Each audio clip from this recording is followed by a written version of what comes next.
Hey there, Reddit crew. Let me tell you about the nightmare that was last year. So, picture this. My sister, the one I grew up with and trusted, turned into a real opportunist.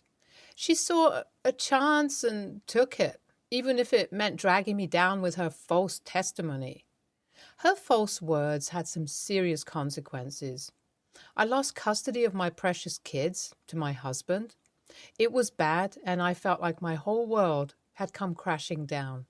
On top of that, I ended up getting arrested. Yeah, the whole situation was a mess, to say the least. What made it even worse was finding out that my ex-husband was behind this wicked plot. He must have promised my sister something, money, favors, who knows? It felt like a double betrayal, one from my sister and the other from him. And now she's back because life hasn't been what she hoped it to be. Let me give some background. My ex-husband was not just any regular guy. He was filthy rich and an expert at weaving lies. But guess what? He couldn't fool me forever. He acted like Mr. Perfect on the surface, but behind closed doors, he was a lying cheater. Can you imagine how it felt to discover his infidelity? My heart shattered into a million pieces, and the pain was unbearable. But it didn't stop there. When I confronted him about his cheating ways, he went full-on gaslight mode. Oh, the manipulation was out of this world. He tried to make me believe I was crazy for even thinking he'd do such a thing. Let me give you a glimpse of his wicked tactics. He'd delete texts, lie about his whereabouts, and even blame me for his deceitful actions. He made me question my sanity, and it was like living in a twisted psychological thriller. When I finally mustered the courage to ask for a divorce, he flat out refused at first. Can you believe the audacity? He thought he could continue playing his games and control me forever. But guess what? I wasn't having any of it. He soon realized I was serious about breaking free from his toxic grasp, and that's when he pulled out all the stops. He tried to portray me as the crazy one, hoping to discredit me and make everyone doubt my side of the story. Amidst the divorce proceedings, my ex-husband was on a mission to prove I was the crazy one, and that he was as innocent as a newborn puppy. Let me tell you, I wasn't buying his act anymore. One day, tensions were running high, and he decided to pay me a visit at my place. I was living with my sister back then, only if I knew how he would betray me. It turned out into a heated confrontation, with him blaming me for everything, painting me as a terrible wife. It was hurtful and deeply distressing. He said things I'd never forget. You destroyed our marriage with your crazy tactics. It's all your fault. I can't believe I ever married someone like you. You're so unstable and irrational.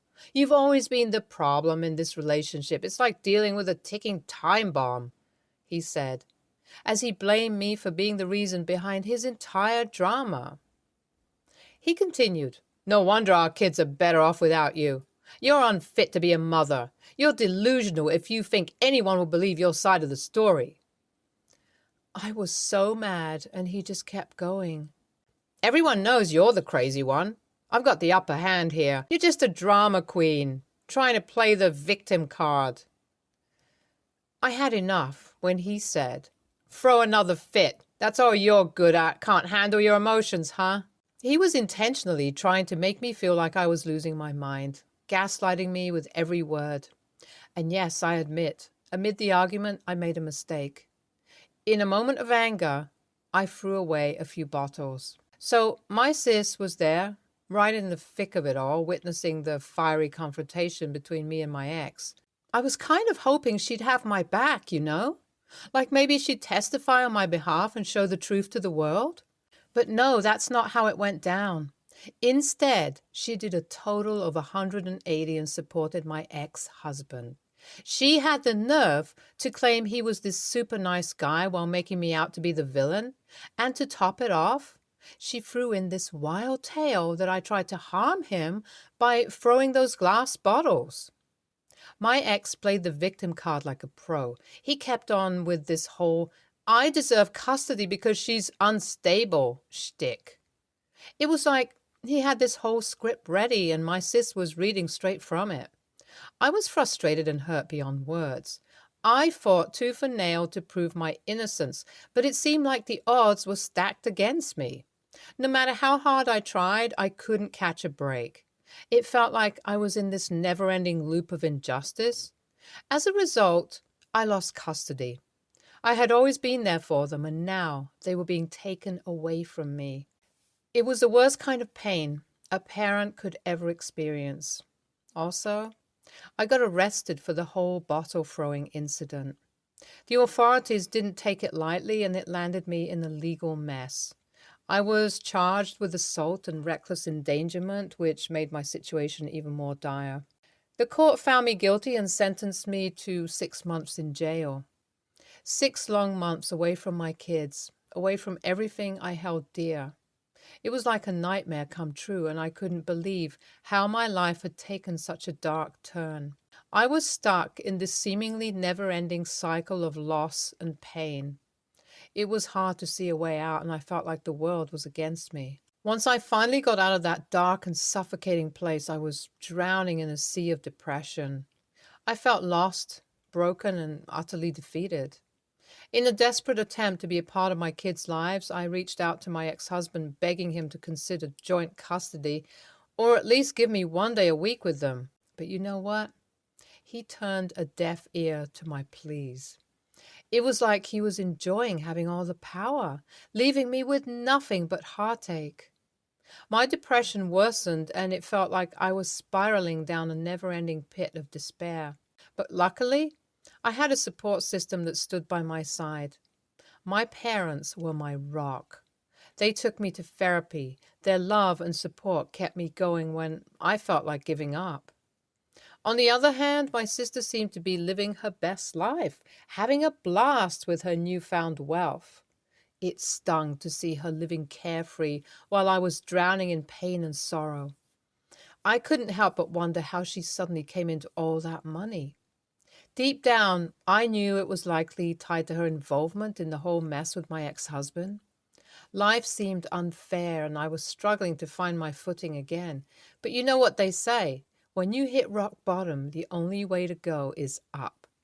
After what felt like forever in the dumps, I finally started to pick myself up. It wasn't easy, but hey, life's all about taking baby steps towards a brighter future.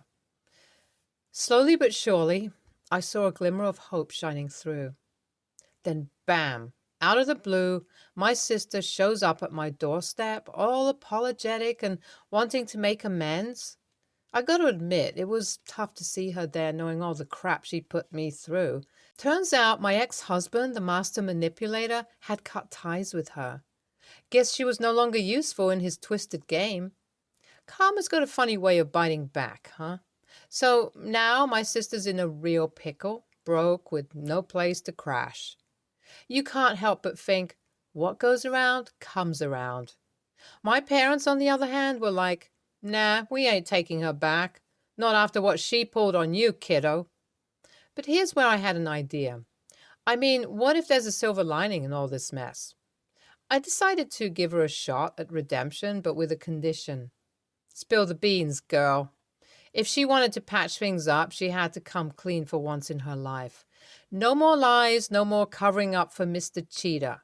It was time for her to spill the tea and tell the truth about everything that went down. Update 1. So I had this crazy idea to make amends with my sis, and I threw it out there. She wasn't too keen on the whole truth-spilling thing, but I knew how to work my magic. I told her, listen, sis, I'll talk to the folks and get them to give you your inheritance. You'll be set for life. No more broke days. Guess what? She couldn't resist that tempting offer. We have decided to head to court tomorrow. Fingers are crossed for some luck. Update 2. I walked into that courtroom ready to spill the tea and set the record straight. And you know what? It worked like a charm. I won back my kids, got child support in the bag, and my ex-husband? He's going behind bars and paying a hefty fine.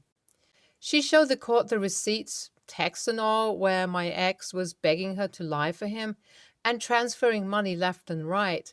He's a terrible dad, no doubt, and that made it a piece of cake to expose him. Now, here's the twist. My sis was supposed to face the music too for her false testimony, but I decided to be the bigger person and officially forgave her. She got 3 months though, but I'm willing to let bygones be bygones. The best part? I'm reuniting with my kids, and boy, are we happy. Update 3.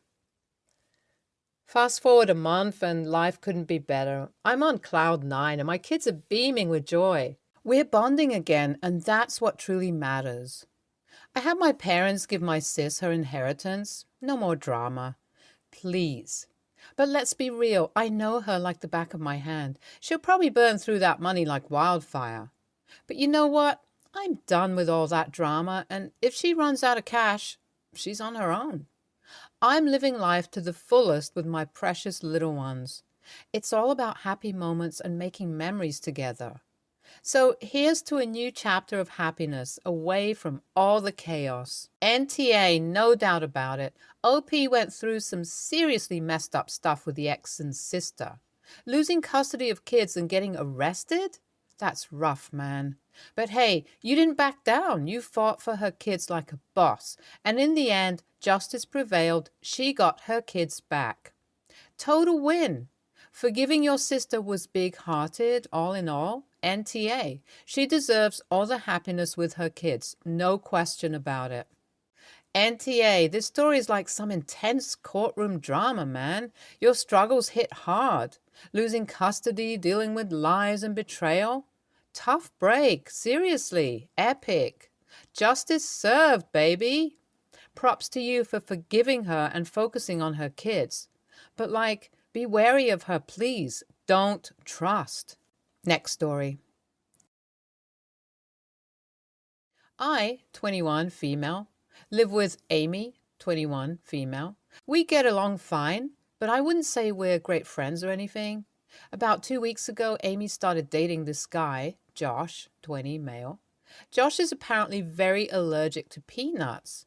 Amy says it's okay if he has some exposure to peanut dust or if peanuts are eaten in his proximity, but he'll become very ill and possibly die if he eats a peanut.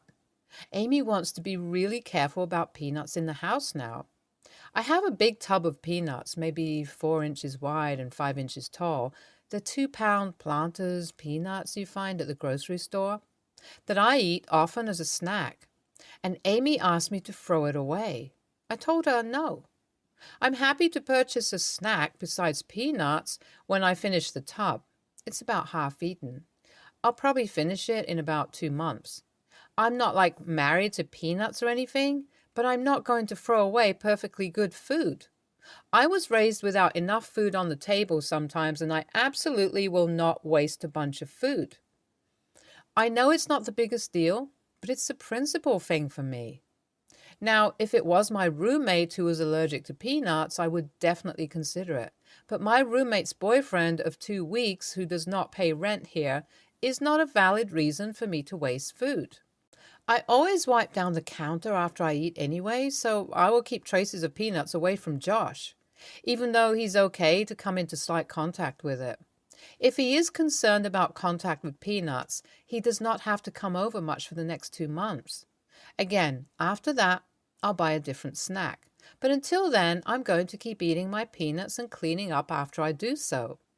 The main reason why I won't give my peanuts to someone else is for those reasons. I feel that given Josh's newness and the fact that he doesn't live here, I have a right to eat peanuts if I want to, and if I already own them. Amy is really angry that I won't get rid of the peanuts. I've talked with my friends, and they're split. Some say I'm the a-hole because I can't help that he's allergic to peanuts, and I'm creating an environment that may make him uncomfortable. My other friends say I'm not the a-hole because it's my house. My tub of peanuts is older than Amy and Josh's relationship, and I could get rid of my peanuts only for them to break up. I wanted to get more opinions on this, as I don't want to be a major a-hole, but I'm okay with slightly inconveniencing Amy for the sake of not wasting food. So AITA, edit. They broke up 9 days after I posted this. I guess that solves it. LOL. Thanks everyone for your judgments. Info. Can't you just keep them in your room and not eat in common spaces? Since he's not a resident and the relationship is so fresh, I'd say NTA. They've even admitted it isn't a serious issue unless he eats them. Should be fine. I have 2 teens with nut allergies that are similar. As long as they aren't eating them, they're okay. Your roommate is overreacting to this situation. NTA, I'm on the same level of allergic to Brazil nuts. Me handling them is dangerous because of the oil. Definitely not eating them. And it'd be absolutely bonkers for me to demand that others in my own household never eat them. Our dishes are washed with hot water and soap, as are our hands and counters. I imagine yours are, too. Unless Josh makes a habit of sucking random people's fingers, I think your roommate is being overly sensitive. NTA. Boyfriend of 2 weeks?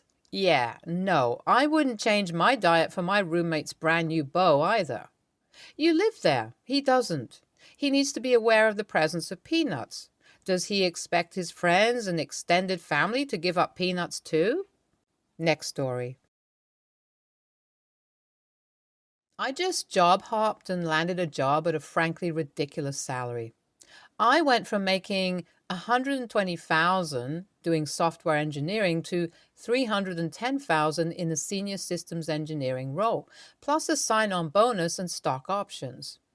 It's at a startup company that's high risk, high reward, so it's a gamble if the company will still exist in a few years, but for now, it's great. I decided I didn't want to change my lifestyle at all since the money's probably temporary. So I kept on spending like always and just put all the extra money into maxing out my retirement savings and paying down my house. I've also been in a relationship with my boyfriend Jason for about a year and a half. He makes $90,000, so he's doing really well himself. We're both in a low cost of living rural area and he's still making a lot more than average here. But after I got the new job, he started being really critical of how I spend or don't. Like, I wanted to build a sunroom gazebo for my house, so I went to the construction material recycling and reuse center to buy some lumber and some vintage windows to make it. Woodworking and DIY is genuinely a hobby of mine, but my boyfriend made fun of me for still going to the junkyard to build the gazebo even when I could afford to hire a contractor. But the bigger fight has been about a vacation. We'd planned to do a road trip in the summer, camping most of the way and staying in hotels a night or two a week to shower and stay near cities we visit. But after I got the new job, he wanted to stay in hotels every night. I was kind of stressed about that because I don't want to start spending like I'll always have this kind of cash flow and have that lifestyle creep since I know it might not last. And I don't want to feel disappointed or struggle when I have to scale back my spending. So it was really important to me to just put away whatever extra money that's temporarily coming through for the future. But my boyfriend told me I was being ridiculous, wanting to sleep on the ground on our vacation when I was making so much. I said I love camping. I was looking forward to all the camping and hiking and climbing we'd planned. And he just kind of snapped at me saying that I seem to love everything that's cheap or free. And it's kind of entitled, honestly. I said if anyone's acting entitled, it's honestly him. When he just wanted me to pay for something he didn't even ask if I wanted. Didn't offer to split the cost or anything. It's like he just saw me making more and decided he wanted to spend it. We had this big fight where he said I was all me, only caring about my house and my retirement and how I'd spend thousands a month paying my mortgage faster than I needed to, but wouldn't even do the minimum to make our vacation nice. AITA for wanting to use the money coming in from a new job to save for the future? NTA, it's your job, your money, and pretty rude for your boyfriend to decide how you should spend it. If he wants to be a big spender, he should find a job where he makes more. You aren't all me, because you are literally looking forward to a trip where you'd be spending a lot of close time with him. For you, it's about the simple things. For him, it's about money, your money. I'm a big advocate of enjoying life now because we never know when we won't get another tomorrow. But it sounds like you are enjoying your life without needing to throw around tons of money and be wasteful. So good on you. You and your partner have such different values and interests. Wouldn't you prefer to be with someone who would help you build your junkyard gazebo? Or at least cheer you on while you did it? And be happy taking a road trip camping holiday with you? Is he that guy? NTA. Next story. My dad is estranged from most of his family because when I was 7, he and my mom took in mom's nephew, who is now my brother and their son. My parents had me and my 2 sisters. My brother was an only kid, and his mother was a piece of shit who treated him terribly. My brother is white, dad is black, mom is white, and my sisters and I are dark-skinned. But we are biracial, obviously. For some reason, dad's family didn't want him to take in a white boy, and they became estranged over time. We didn't see them for years, but recently an aunt contacted me and my sisters saying my grandparents wanted to see us because they are in bad health and stuff. Dad said no to seeing them, but my brother encouraged us to go. It became clear very early on that nobody in the family had changed their minds on our brother. They actually corrected us when we called him that the first day. So I started to make a point of saying brother instead of his name, and I made sure that everyone knew that he's the most like Dad out of all of us kids. Because it's true, he is. The girls and I take after Mom, but my brother and Dad, outside of skin color, are like personality twins, and even how they carry themselves is uncanny. I knew it bothered my dad's family, specifically the grandparents, and after a few once-a-week visits, the family called me out for bringing that up around sick old people. I told them they should be glad I came back at all because they already disrespected our family. They say I'm acting like a kid and not a 26-year-old man. I told them they acted like kids hating a 7-year-old who needed a family and got one in us. My sisters and I decided after the arguing to just not go back. My brother said he doesn't want to be the reason, but we assured him it's about them, not him. That we're family and nobody gets to deny that or make us feel bad about it. Some more contact was made, my extended family who said I should apologize before it's too late, and they blamed me and how I acted for the grandparents getting worse. AITA? NTA, they wanted to be in your life. They respect your life. That includes your brother. It's not easy to stand up against family, especially when they're all telling you that you're wrong, but you've done the right thing. I used to work with a lot of kids who are in or have been taken out of nasty homes. Even children who are lucky enough to be taken in by other family members who love them unconditionally can grow up with that feeling that they don't really belong or fear of being rejected. Often they don't even realize it until something goes wrong. NTA, racism against anyone who is white is not unheard of or even a new thing. It is just sad that racism of any kind exists at all. As for how you treated your elderly relatives, you are correct in knowing that they were the ones who were unreasonable to a child. If they did not know better as adults then, they should have at least learned by now. If not, that is not your fault. It is theirs. To top that off, other relatives are trying to bully you and your family because you keep speaking the truth. That is absolutely messed up on their part. Stay tuned for more stories from our girl relationships.